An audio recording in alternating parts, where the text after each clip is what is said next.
twice, despite the fact that I have absolutely no idea what I am doing with my life right now. If there is one thing I know about myself to be true, that is that I love to talk about love. So, I found an article that is titled 76 Interesting Facts About Dating.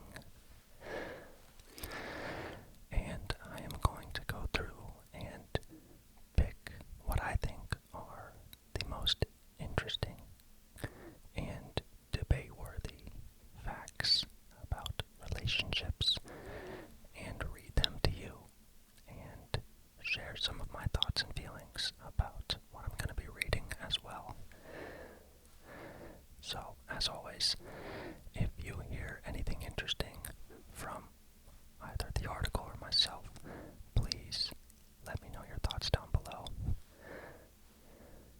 And I guess that is really all I have to say.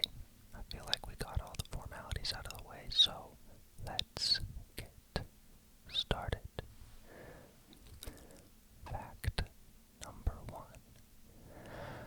Couples usually wait until 6 to 8 dates before they are willing to enter into an exclusive relationship. Now, if any of you have participated in the forest fire that is the modern dating scene, I think you would agree that 6 to 8 dates before entering a relationship is so far from accurate. Because honestly, I feel like it goes one of two ways now. And this is just from my limited experience and seeing my friends and family. I feel like what you see nowadays is people who are trying to date are either willing to give their souls and their lifelong undying commitments to another person after just one date. I think the kids call that love bombing. Or you see couples and individuals who want to be in a relationship but don't want the title. So the result of that is dragging another person through months and even years of hell. What the kids call situationships, and never formally establishing an actual relationship. So, obviously dating is so subjective and it's a very complicated topic because everybody is so different. But I think getting into a happy and healthy relationship as it is hard enough, but doing it in a way that respects both people's interests and boundaries is just so fucking hard. And so I feel like it's really rare for two people to meet each other and actually take the time to get to know each other for a few months before deciding to make it official. And everybody moves at their own pace. I'm not saying there has to be a set timeline to do things under. I just feel like, especially when you're in your early 20s or your teens, if you hang out with somebody once or twice and you like them, you're ready to just bust it open or pack your bags and move into their house or tell your parents you found the one and stop going to therapy because all your problems are solved. Because love is fun and love is exciting and it is the best feeling in the world. And so, yeah, I guess that's kind of all I have to say about that. I feel like 6 to 8 dates might have been more standard 20 or 30 years ago, but I think most people either don't make it 6 to 8 dates, or they're dating after 2 or 3, or they go on 100 and never end up dating the person. And if you have ever been in any of those situations and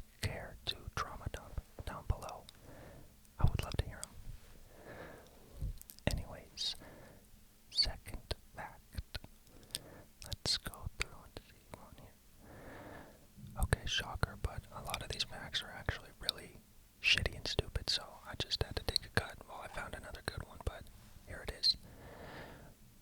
Fact number 2. Researchers at the University of Chicago found that people were twice as likely to find a date through friends and family than through the bar scene. Now, again, I'm speaking from personal experience, but I just have the most distinct memories from college, and even like a year after college, of my friends and I going out to the bars on a Thursday night or a Friday or Saturday, whenever it was, and the entire goal of everybody in the group, I had a girlfriend at the time, but the entire goal was to hook up with somebody, essentially. And so that was what the entire night revolved around. Yes, it was like, oh my god, we're going out, everybody, let's have fun, but truthfully, everybody was just getting drunk and praying to God that they would find somebody that they could hook up with. And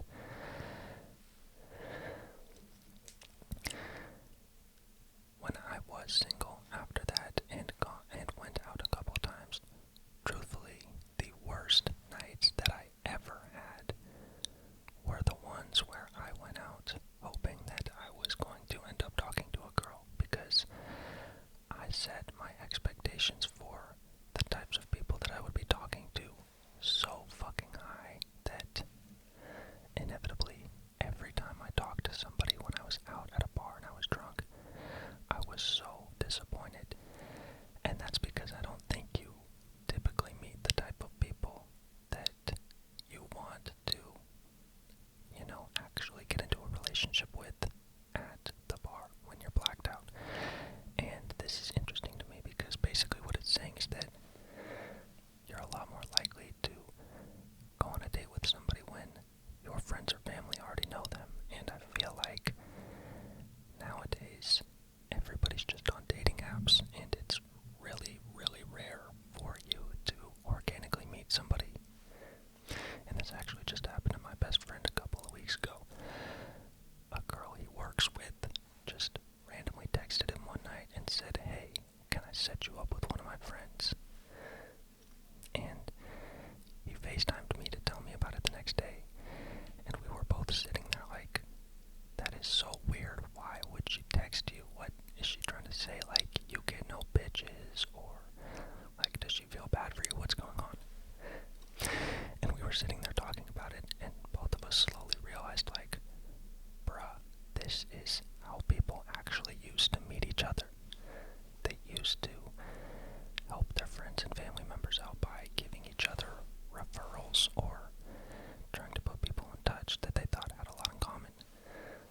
Basically, your friends and family members used to be the quote-unquote dating app, the algorithm that would match you with somebody else based on your interests and goals and values.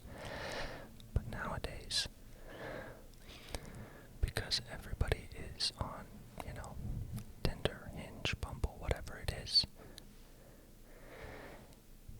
you are placing all of your faith in a machine to match you with somebody that you hope you are compatible with. And so I guess that's kind of a question I have for you guys is, do you still meet people through your family and friends? Because I feel like I don't see that nowadays, and truthfully, I'm sure a large majority of the happy relationships that currently exist are probably a result of people who met through mutual friends or acquaintances, or even just in organic situations like work or, I don't know, the gym.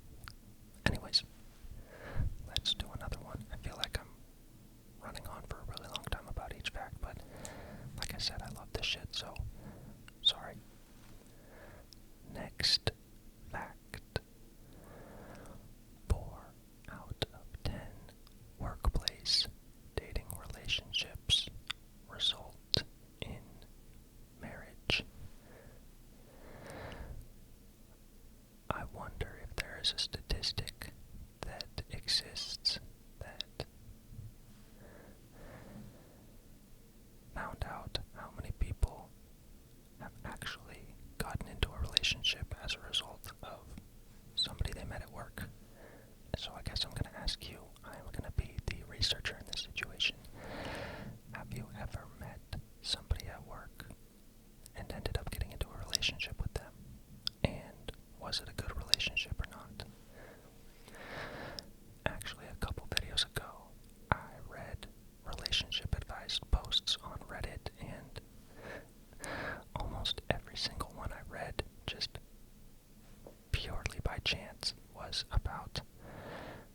girls who were in relationships that had partners who were cheating on them at work.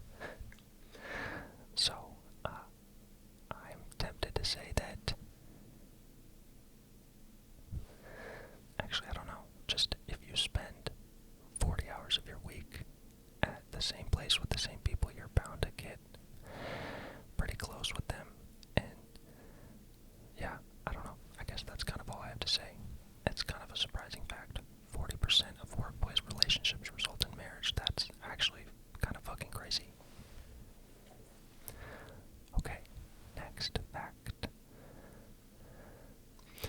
In the online dating world, women are afraid of meeting a serial killer. Men are afraid of meeting someone fat. Wow, what a difference in fears. According to Ann Rule, about 3% of men are psychopaths, of which only a tiny percentage are serial killers. So, I guess if there are any girls out there listening to this, don't worry. If you are going on an online date, only 3% of them end up in you being killed. Isn't that comforting to know? There's only a 3% chance. Don't stress it. Okay, next fact. Studies show that schools, colleges, coffee shops, and malls are all excellent places to flirt because people are more open to meeting others in these places. Poor locations are restaurants and movie theaters. This is actually interesting to me because one of the most common first date spots growing up for me was the movie theaters. When I was in high school, the place that I always asked a girl to go out with me on the first date to was a movie theater. And it was actually perfect for me because I was super shy back then. And so it was like the best way to talk to the girl for a few minutes and kind of get to know her and then spend 2.5 hours in complete silence so I didn't have to come up with questions or worry about saying something really fucking stupid or off-putting. And it was actually also perfect because it was so simple. Like, all you had to do to figure out if the girl liked you or not was try to hold her hand during the movie. And if she went for it, it meant she liked you back. And that was the best day of your life. And if she didn't, that was the shittiest 2 hours of your life. And actually, most of the time, I would never end up trying to hold the girl's hand because I was just too nervous, honestly. But when I got into college and some of my friends were going on dates, they would ask me like, hey, what do you think we should do for the first date? Should we go to a movie or something? And one day it just hit me when my best friend was asking me this. I was like, bro, if you want to actually get to know her, why the fuck would you take her to a movie? You guys aren't going to talk at all. So, just kind of some food for thought for anybody who is potentially going on a first date soon. If I had to make a recommendation, I would probably say go to dinner, just because it's a nice gesture to take somebody out and pay for their food, and it's obviously a chance to get to know them and talk to them. And I just feel like dates where you're going on activities like, I don't know, mini golfing or bowling, those are difficult atmospheres to get to know somebody in. But honestly, it doesn't fucking matter. If you're going on a date with somebody at all, it's a cool and exciting experience. And just make the most of it and try to have good conversation and don't take it too seriously. That's my dating advice. Okay, next fact.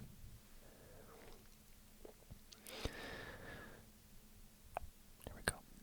Typically, dating specialists suggest waiting until the third date to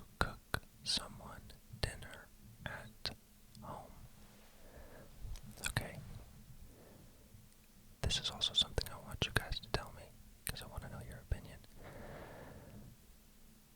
What are your thoughts on somebody inviting you over to their house to cook you dinner pretty early and getting to know them? I've always thought that was weird, and I'm going to kind of go off on a tangent here, but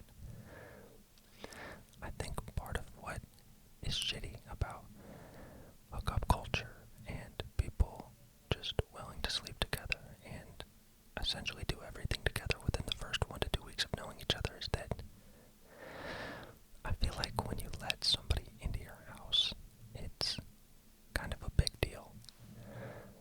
Like, that's your space, that's where you live your life, and you have all your routines and obviously all of your possessions and whatnot, but I just feel like inviting somebody into your space is kind of a big thing. I don't know if I'm overreacting, but I feel like when people are just willing to have somebody over very quickly, even if it's not to hook up, even just to have them over, it kind of, I don't know how to phrase this, I feel like it kind of signals that you're already willing to have them in the most intimate and private spaces of their life. And am I making sense? Am I fucking tripping out right now? When you invite somebody over to your house, it's kind of like saying, hey, I'm comfortable enough with you to the point where you can kind of just see my entire life. Like, you can see where I sleep, where I eat, where I shower, where I shit, where I do everything. And this is all of it. I just feel like there's kind of something to be said for going different places at first and working yourselves up to the point where you show them where you spend a lot of your time, because it should be a special and intimate space. I don't know, I might have just said a bunch of really stupid shit, so let me know what you think about that, but I feel like I kind of made sense there. Anyways, next fact. Let's see. Studies show that before a man even speaks a word, the way he stands, whether he is slouching or not, counts for over 80% of a woman's first impression. Ladies, let me know if this is true, but I do have personal testimony from my girlfriend, because I'm pretty tall, and so one of the first things she said she noticed about me was that I had pretty good posture. And actually, after we dated for a couple of months, she took a picture of me and said, look at your posture. And it was so fucking bad that I had like a come to Jesus moment with myself. I was like, this cannot be the way that you appear to other people. I looked like some kind of gremlin. Anyways, I think the first thing that I noticed in somebody else, and what I definitely noticed in my girlfriend, was their smile. And that's just for anybody I talk to, but I guess I'm curious, what are the first things that you guys notice in other people? I think I would definitely notice if somebody had really bad posture. Actually, yeah,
gestures and tactics to try and get somebody to like you more.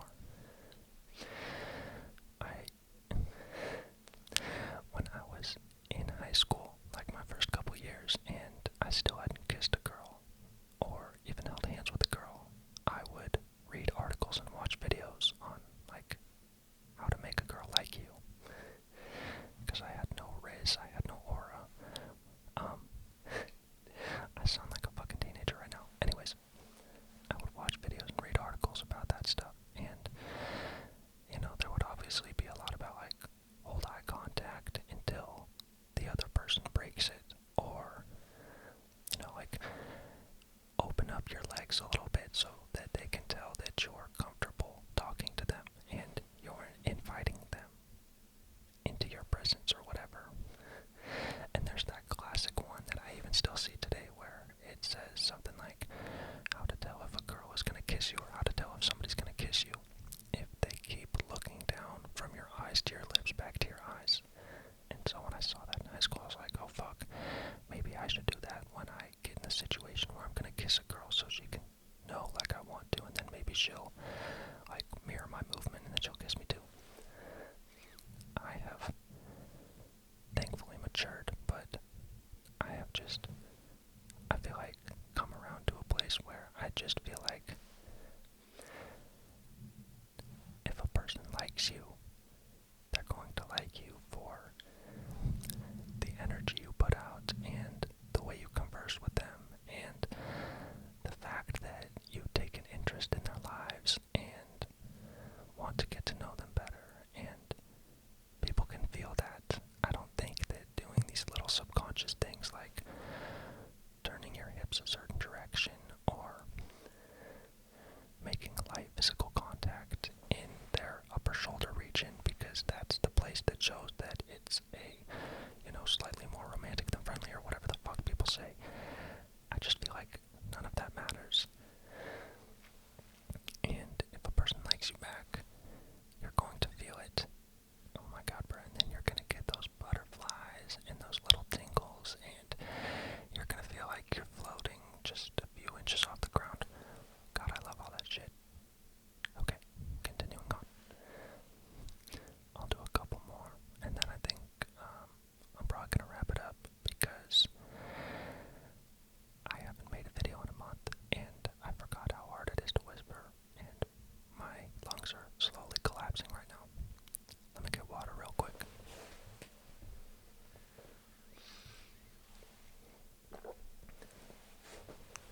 Okay.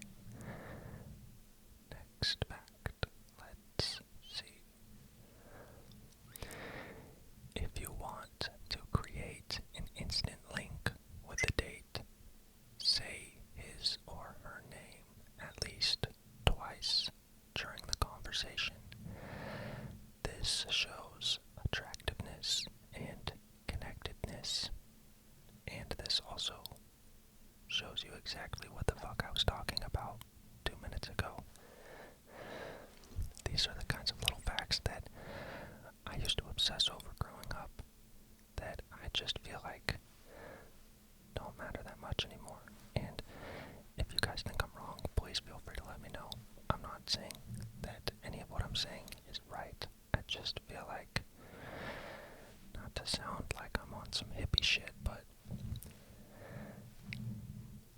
there's just a certain vibe when you're getting along with somebody that surpasses the need to do all these weird little gimmicky things. I will say though, when my girlfriend says my name during a conversation, I pay more attention. So take that for what you will. Okay. Next fact. Research has confirmed that women are more attracted to men who wear pheromone-based colognes or aftershaves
shit and don't take care of yourself. I know this is gonna come as a shock, but girls and guys, anybody who comes around you is probably not gonna be attracted to you. Okay. A couple more. I'm starting to run out of steam. I'm just gonna keep pushing through. Choosing exciting places for a first date increases the chances of the other person falling for you. There is a definitive link between danger and physical/romantic attraction. I wonder if that is why girls say that they are attracted to serial killers. Anyways, this kind of brings me back to the whole like picking places to take somebody on a date thing that we talked about earlier. I feel like there is such a thing as doing too much when you suggest where you should go out with somebody. Like, yes, you want to stand out and be different and come up with something unique that the other person might not have done before, but I think there's also such a thing as going overboard and looking like you're trying way too hard. Like, yes, the sentiment is nice, but the chances of you suggesting to somebody else that you guys should go skydiving on your first date or bungee jumping off the side of a bridge, that is a very, very niche date idea for a very specific type of person. And I feel like there's a line between showing the person that you are interested in doing something cool with them and trying way too fucking hard and making yourself look like an idiot. And I feel like the reason why people do that is because they're not confident in who they are as a person, and so they feel like it isn't enough to say like, okay, let's just go to dinner and go somewhere nice, and I know that I can be a good date and take care of the other person and make sure they have a good time. So they try to pick something cool as kind of a crutch because they're insecure.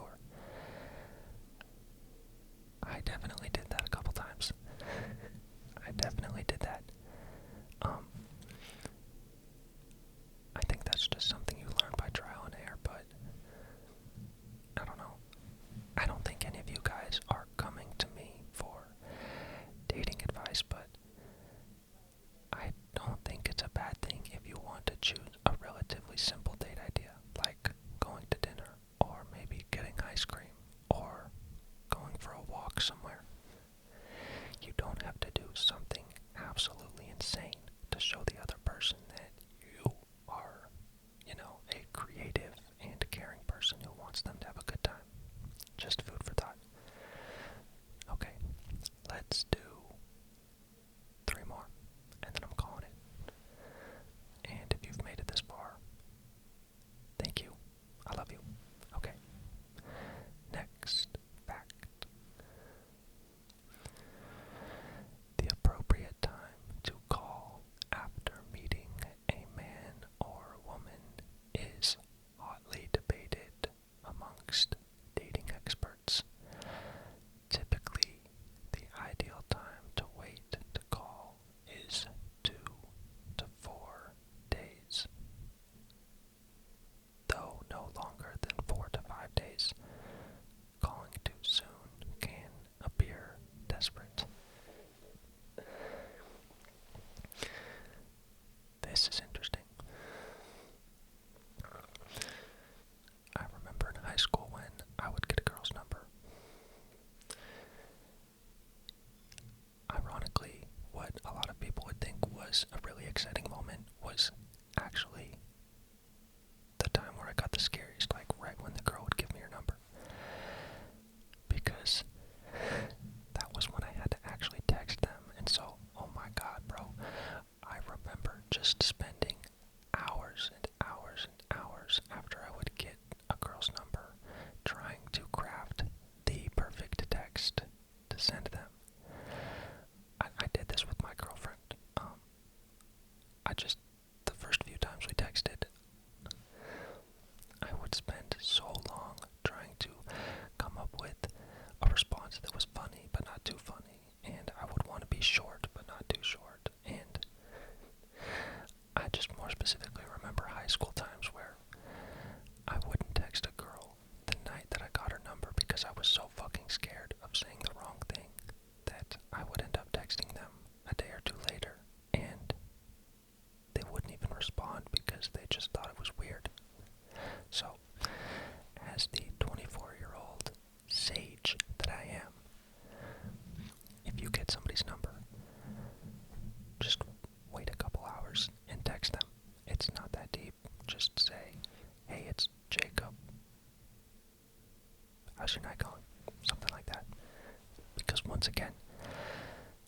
just like the perfect date idea isn't going to make somebody like you more.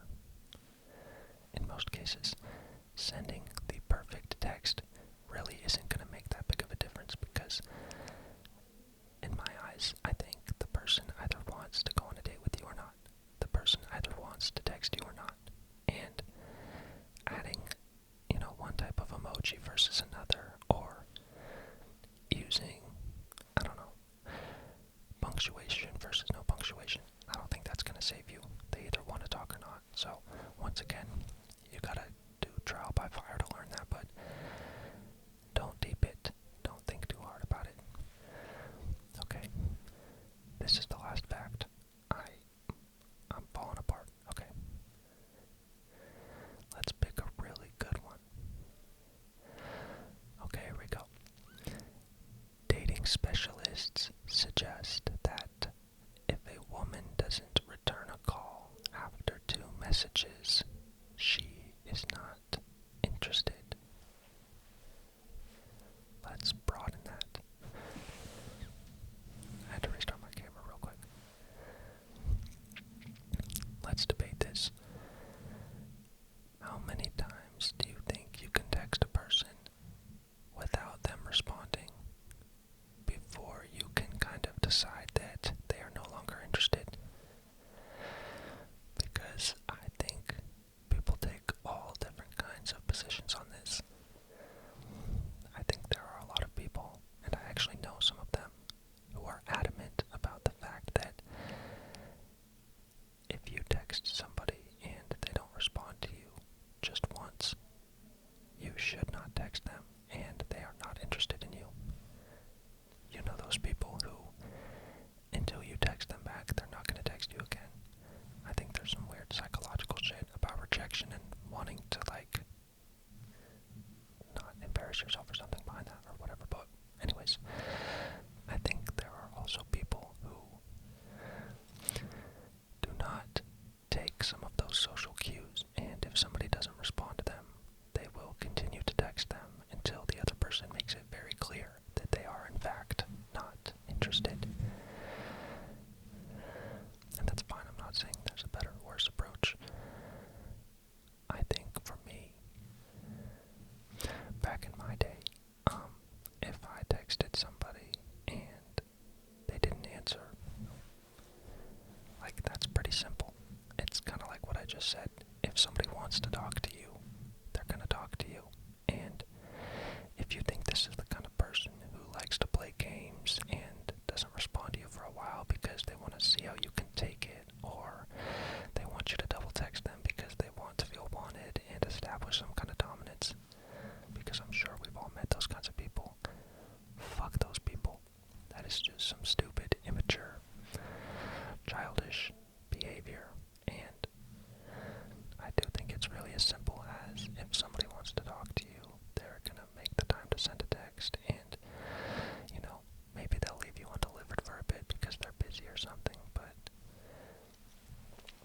you have to be willing to sit there and be okay with not having them respond for a while. And that is being said by somebody who would absolutely freak the fuck out whenever he texted a girl and they didn't respond after an hour or two. So, unfortunately, as you can tell, the theme of this video and just one of the pillars of dating is that the best lessons are learned through experience.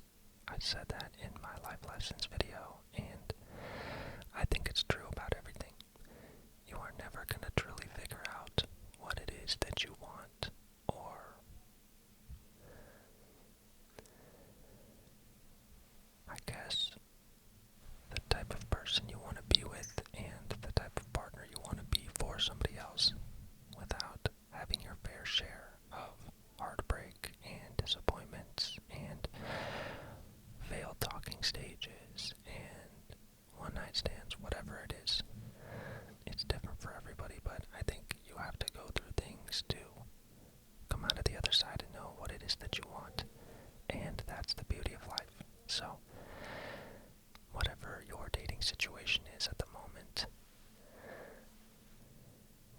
this feels very naive and just kind of lame to say, but just soak it in, because whether you are in a happy relationship, which I am, or you're alone and you feel like you're never going to end up with somebody, there are things to be taken from every stage of your dating life, and I truly think that if people are willing to do the work on themselves and put themselves out there, that eventually they will find somebody who wants the same things they do, and somebody who treats them the same ways they want to be treated. And by them, I mean you. So, thank you guys for watching. I'm sorry I was gone for a couple weeks.